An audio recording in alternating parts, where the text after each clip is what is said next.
गौहर साहब मुख्तसर बात कीजिए जी। बिस्मिल्लाहिर्रहमानिर्रहीम। थैंक यू जनाब speaker for this extra time. और बजट पे बहस होगी लेकिन टाइम आपका गिना जाएगा। अच्छा जैद साहब ने जी बड़ा मुख्तसर में कह रहा हूँ जनाब स्पीकर। अच्छा जैद साहब ने जिन चीज़ों का जिक्र किया उन्होंने आवाम की आवाज़ इस पार्लियामेंट में उठाई है और ये आवाम की आवाज़ है। हमने जो सवालात सामने रखे वज़ीर आज़म साहब की स्पीच से हमें जवाब नहीं मिला। जनाब स्पीकर में अपनी तकरीर में बात कीजिएगा। आप अगर कोई जो प्राइम मिनिस्टर साहब ने ऑफर किया है अगर उसके हिसाब से बात करना चाह रहे हैं तो प्लीज शॉर्ट कीजिए ताकि अपनी तकरीर में कर दीजिएगा। करना चाहता हूँ आप प्लीज ना कर दे काइंडली। आपको मालूम है जनाब स्पीकर आई ऑलवेज हमें वज़ीर आज़म साहब की स्पीच से जवाब नहीं मिला। ये मुल्क हमारा है, हम इस मुल्क के हैं। इस मुल्क इस धरती पे कभी कोई कंप्रोमाइज नहीं होगा। सबसे पहले पाकिस्तान ये आवाज हमारा है और हमेशा रहेगा। एक चीज बताएं मैंने लास्ट टाइम भी कहा था अल्लाहु अकबर अल्लाहु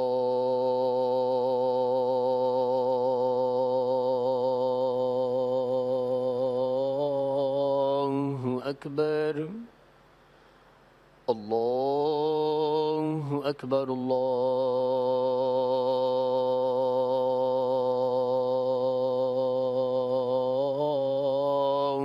अकबर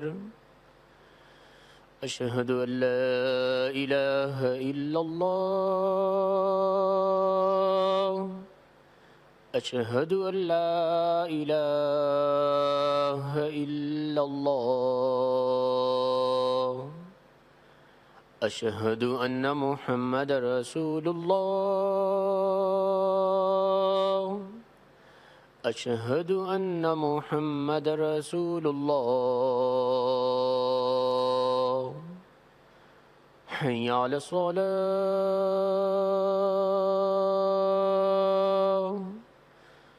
हय्या अला सलाह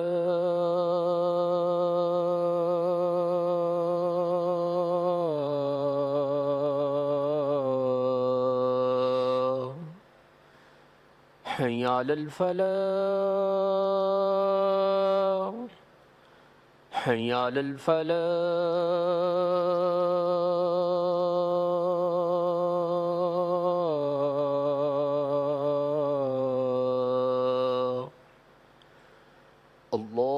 अल्लाहु अकबर अल्लाहु अकबर ला इलाहा इल्लल्लाह। जी गौहर साहब जी प्लीज तशरीफ रखें। ऑनरेबल मेंबर बात कर रहे हैं। थैंक यू जनाब ऑनरेबल मेंबरान से रिक्वेस्ट है तशरीफ रखें। जी जरा तशरीफ रखें प्लीज। जी जनाब स्पीकर मैं ये पॉइंट आउट करना चाह रहा था कि इसमें कोई दो राय नहीं है। मुल्क हमारा है, फौज हमारी है। जब एक साइड उठ के आप सवाल करें और आपको कहा जाए कि फौज ने ये कुर्बानियां दी है, ये उंगली उठाने वाली है इस तरफ कि शायद इस ईवान में बैठने वाले या इस मुल्क में रहने वाले शायद वो फौज में फ़र्क करते हैं। जनाब स्पीकर इसमें सियासत आड़े आ जाएगी और इंटरनेशनल दुनिया को और हमारे जो सबसे बड़ा आर्च दुश्मन इंडिया है उनको ये मैसेज जाएगा कि हम में कोई तफावत है। ये आवाज़ सबकी एक है। मुल्क हमारा है, फौज हमारी है, इसमें कोई दो राय नहीं है। जनाब स्पीकर हम हमेशा एक हैं। हम सवाल ये कर रहे हैं मई 2025 में हम इस मुल्क के साथ रहे, रियासत के साथ रहे, पाकिस्तान के साथ रहे, अपने अफवाज पाकिस्तान के साथ शाना बशाना रहे। उमर अयूब खान साहब यहाँ थे, हामिद रजा साहब इधर थे, जरताज गुल इधर थी, राय हैदर इधर थे, राय हसन नवाज इधर थे, अहमद चट्टा साहब इधर से, दस्ती साहब इधर थे। They are all gone in July. हम सिर्फ ये शिकवा जरूर कर रहे हैं। मैंने कल सुबह आपको कहा कि हम किससे शिकवा करें, रियासत से करें, अदालत से करें, इस ईवान से करें। हम तो ये कह रहे थे ईवान का अवाम का मैंडेट हम लेके आए।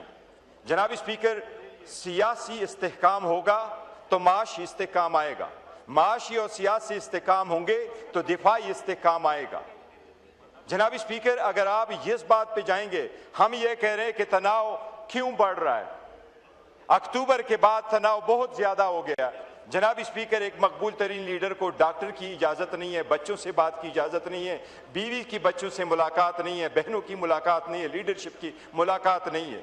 हमने हमेशा आवाज दी पाकिस्तान सबसे पहले, रियासत सबसे पहले, ये ईवान मजबूत, ये आईन मजबूत। लेकिन जो लीडर जिसने हमें यहां भेजा है, जिसने ईवान दिया है, उसको एक्सेस क्यों नहीं है? जवाब दे देना। आज